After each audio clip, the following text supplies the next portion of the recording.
And there is a joke that they were saying that when there's a really big crisis, like I'm a leader, yes, but when there's a really big crisis, sometimes if you're looking for somebody very calm, when everything is kind of falling apart, usually you can count on me for that. Whoa, yeah. Love you.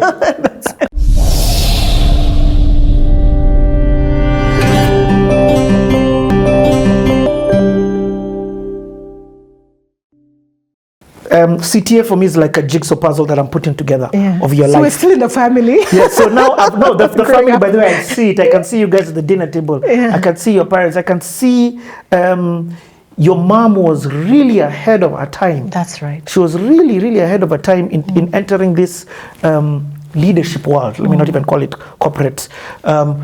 Your dad's also, he has the education discipline. So I'm already seeing where you get in some of these traits. Yeah. I want to put the next jigsaw puzzle in, and that's education. So tell me a little bit about school. What schools did you go to? Where did you start? As far back as you can remember. So unlike my siblings, I went to one school, mostly. So when my mother reached Form 4, that was now independence was coming. So she started primary school just at the state of emergency in about 1952. And then when she was finishing school, independence had now come. 1964. So, yeah, exactly. And so there was a nun at her school. She was at Mugoiri. A nun at her school said, this girl is brilliant. And I will go to Musongari, Loreto Convent Musongari, which at that time was an all-white school, and I will negotiate for them to start. So they had already admitted their first class of black girls. So my mother was in the second class, and there were 6 of them in the class surrounded. And so she tells these beautiful stories about, what that was like joining this school. So we have a very tight family connection to Loreto Convent Musongari. My mother went there before me. I got married there, but I also went there from standard 1 all the way through Form 4. So this is my school, and if there was a product of it, this is it, for better or for worse. So it was a very challenging environment. I say this now in retrospect. Of course, when you're there, you're in school, there was a very strong emphasis on being well-rounded. So the arts and sports had an emphasis alongside academics. That's where I found my voice as a writer and as an artist, right? So I write and I speak and as orator too. Those were my roots. Okay. There was a very strong theatrical tradition. So we used to have an annual musical that was very well thought through, and the school put a lot of resources into. There was also a very strong emphasis on character and leadership, which for women was unusual. In fact, Mary Ward, one of the founders of the main founder, you would say, of the Loreto order across the world, said in time women will come to do much. So, and she created this ministry at a time with a lot of opposition. I mean, she really had to fight to get this thing to roll out and to go from place to place and make it a big thing. So that ministry now, from the 1700s, now has come down to be who we are now as the Loreto schools. And that legacy had a lot of sayings, a lot of things around who you are as a woman and how you build yourself as a leader to serve. And it could be in the home, it could be out in the world, but there was never a stigma that a woman can't go all the way, whatever that meant for you and your gifting. Can I just interject for context, in case somebody is watching it? Loreto is an all-girls school. Yes, it is. And it has Loreto Limuru, there's also Valley Road, and then there's Musongari, and there's others all over the world.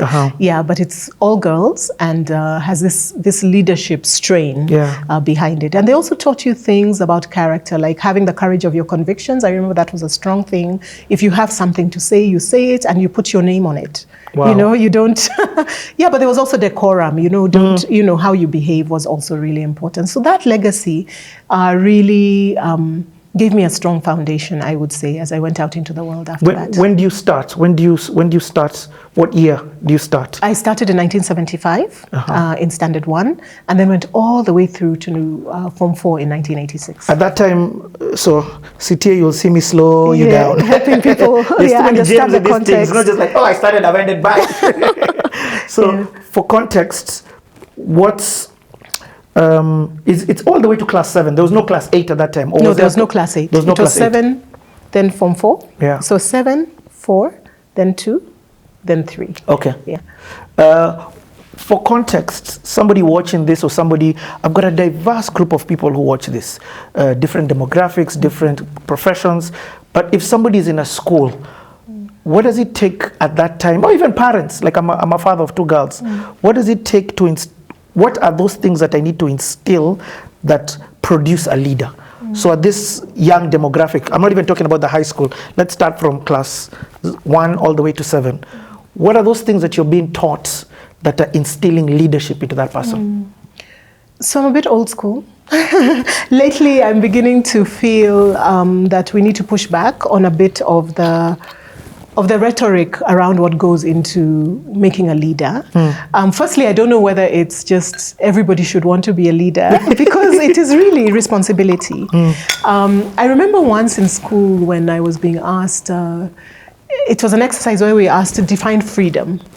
And I remember people saying, freedom is I do whatever I want. Freedom is this. And, young girls, everybody had these ideas. And then I came up, I remember I won. That's why I remember. Because I said, freedom is the ability to do what you believe is right. And I think the nuns liked that because then there was the issue of ethical. It's not just do what I want. It's what is my obligation and how then do I make choices to be able to move towards what I believe is the right thing to do, right? I feel at present, if you want to raise your kids into leadership, I do believe that adversity is part of it. So there's speak up for yourself. Have a backbone, that's a big part of it. Try and have a point of view and then have the courage to articulate that point of view. That's how you make a contribution because leading suggests you're in front, right? So if you're just reading the room and then doing what people want to hear, then you're not leading. So that's part of it.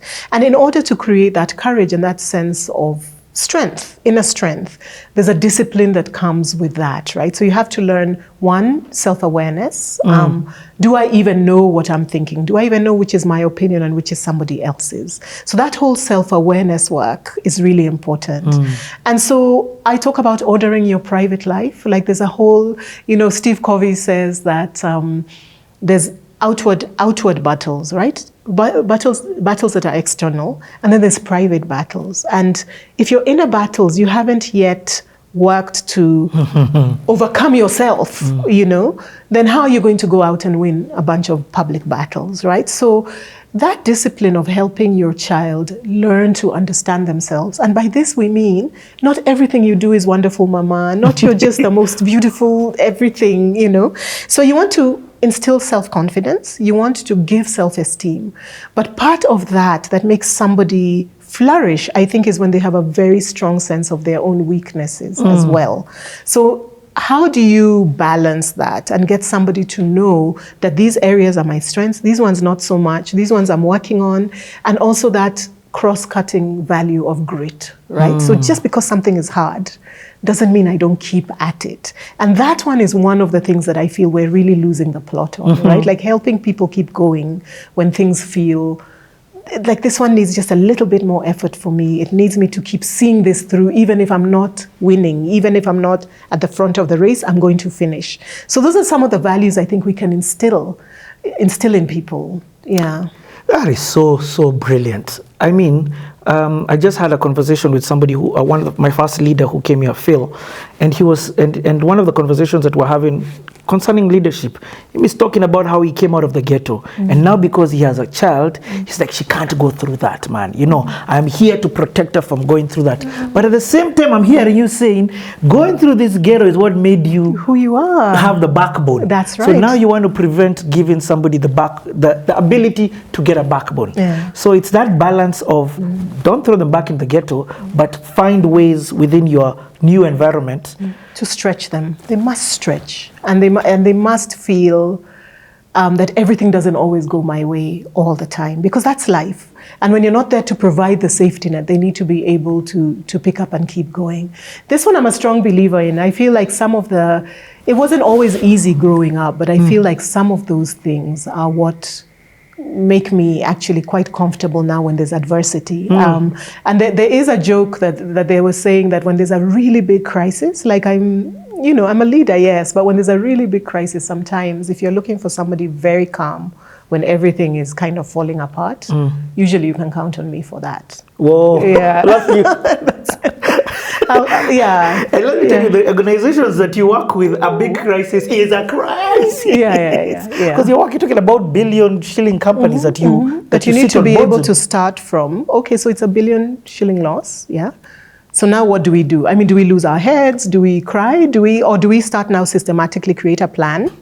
And of course, there's also anticipating, right? Like having what we call business continuity plans, where you always say things are never going to just go our way all the time. So what can we do to anticipate that our good times are not forever? Yeah, what can we have in place, and how do we kick quickly into action if things are starting to deteriorate? But even when you get a shock where you're not expecting things, that could be the time when your leadership really shows, because then you calm everybody down and you start to rebuild. You know, you can also close, but you can also start to rebuild. And sometimes just systematic with time, you can bring back a business from, if it's a business in the right market and all of that, you can always turn things around, but you need to keep your head level. Do you know you have said something even so a country incredible? Like, I'm just here looking at you like, how are you oozing all this info? So you've said, and this very few people do this, forget even just for business, even for life. In times of good, plan for crisis. So in times of good, nobody's sitting down thinking about crisis because it's good. In fact, you are enjoying it. But the reason why what you've said is so powerful for me is because I think of Joseph in the Bible. It is in the good 7 years of plenty that he thought, what if this good ends? And they saved for crisis. Exactly. And you're saying, again, life has its ups and downs. So and just expect it. It's not that somebody has it in for you. It's not that you're unlucky. It's not that you're cursed or generation. No, it's just cycles. That's how it is. I expect that. Again, I said every life cycle has the pit, again, to do with the Joseph story. Pit, Potiphar's house, prison, palace. It's exactly. It's that thing. And from prison to actually the Pharaoh, you know, it's really high. But, incredible. Okay, well, I still want to stick in this school thing. Why you like this? Were you this articulate? Were you this confident at that early stage? Nobody's confident, especially as a teenager. No. What I can say is that I've always written. I've always expressed myself. I've always read. I've always lost myself in the world of books. I've always wanted to make things better. So when I was around 5, I remember saying, I'm going to be a policewoman because those people look like they're in charge and they clean up things, you know. So I've always had an interest to lead and to change things and make things better. And I've always had this passion for words and for storytelling. I've also always wanted to help people. So I've always had that. I just didn't know in which form it was going to be. So I remember once when I was young trying to design a new Nairobi and saying the houses would be here, there'd be flowers here, people would look like this. Yes, I always had a sense that this could be better. We can do better. You're doing... Yeah, so urban development as a child, that was always there. Yeah. And I wrote a lot. I wrote all the time about my experiences. I wrote poetry. I wrote stories. Prolific. Yeah, prolific at a very young age. So that has always been there. I loved the theater. I loved the arts very, very much. So I enjoyed that as well. I've always enjoyed school. I loved law school. I loved practice of law. I loved every job I've done. I tend to really enjoy the work itself. As an end in itself, right? So like creating things have always been a part of me. I've loved that. I was also musical. And in senior high, I played the violin. Before that, I played the recorder and the piano. Those didn't get me as much, but I love music and I love creating plays and musicals. So combining the worlds of the arts has also been a real interest of mine from a very young age. Wow. Okay, so how do you do academic-wise, CPE, if I'm not wrong, the first time it's CPE? Yeah. When you finish your class 7? Yeah, so I did well. I'm trying to remember what the thing was. I think it was 36 and I got 34 or something. I don't remember how they used to But you were a sharp student. I would not go as far. I was a good student, but I would not say I was the top of the class all the time. Yeah. So those who are not the top of the class shouldn't panic. Yeah. The only thing I would say later is that I did get to the top of the class at a much later age. But I believe we can talk about that when we get to that part. Okay. But there's a reason I think I flourished much later. And that says a lot about the work I do now, because I believe there's a way that you can reach young people to put them in their area of strength. Once I was in my area of strength, I went straight to the top of the class. And once I knew what I was doing and what the context was. But then in the early days, I had to find my feet. It took a while. Okay. Yeah. Okay. So if you start in 75, did you say? Yes, started 75. So you finished primary at what age? In 80. 7 years. 82. 82. Yeah. Okay, so after 80. Oh, actually, I had a question before even this. Yeah. Were you holidays and things like that? You sound like did you leave the country? No, you didn't. No. What would happen in the holidays? If it was April and August, to shags. Shags. Yes, and where that would be at that time. Bring the grapes. Wonderful, my really wonderful memories. So at that time, my grandmother, my mother's mother, lived at the foot of the Aberders in Kipipiri. Okay. So that's where we would go, and there was this farm, and we would either be growing pyrethrum, or it would be wheat, or it would be potatoes. So a real farm, real rural. In the early days, there was no electricity, so we had lamps. The floor was mud. And when you were there, you would take care of the chickens. We would, and the other thing that's talking about raising children, one of the remarkable things about that old culture is that everybody contributes. So now we have this thing where when you're a young person, you kind of watch TV, you hang around, you're fed, sometimes even your clothes are, whatever, all of that. And then when you're 18, we somehow expect you to be able to be self-sufficient, which if you look at it, and of course not. Nobody prepared me. Yeah, nobody prepared you. Where in those days they would say, okay, so today we're digging, this acre or whatever, or well, it couldn't be an acre, but a certain amount of land. So everybody would be given their hoe, their djembe, and then the little ones would be given a little one. And everybody, if you're big, you're told you're doing this much. If you're little, you're doing this much. So everybody is contributing to the household, right? And then when we all finish, we all go. Now, of course, later when I was bigger, we had to study for school, because if it's August and now it's from Forest, and of course you have to take time off and study. But there was never a time where food is being created, or the house is being cleaned, or water is being gotten from the dam, and you're kind of sitting around. It just was not. There's no TV. It's not within their concept that anybody is kind of left behind when we're communally kind of fending for the household, right? Okay. So we grew up with that. It also. Did you not like it? Of course, no kid likes labor. I'm just trying to make it clear. I'm just like, you got this smile on your face while you're telling the story. No. It's hard work. Yes. Even the grown-ups don't like it, but it's what you do. Yeah, it's what you do. You contribute. And then after that, we would have the evenings where now you tell stories around the fire. So everything we hear about in that romantic story, it was like that. So we had stories about, ogres and, young girls, and then, the men and the way they used to dance. So these Kikuyu stories from the old days would be passed through my grandmother. And then the cousins would also be there. So it became this thing that helped everybody bond, but also gave us a real good link to that rural life and what it was like. In those days, though, government also had more of a role, because extension officers would come, they'd help people with seedlings. There were times when there would be airplanes that would come and kind of in these different fields put fertilizer. So there was also a lot of support on the government side that was largely unseen, but was very much a life, part of the life of the people. Wow. Yeah. Part of the reason why I'm so grateful for you coming, when I look at the generation that's there today, part of the challenges is that the information from this generation was not passed to this generation. You get, so we don't know the history, and because we don't know the history, we are restarting. We're not building on. You talked about generational wealth, even generational knowledge.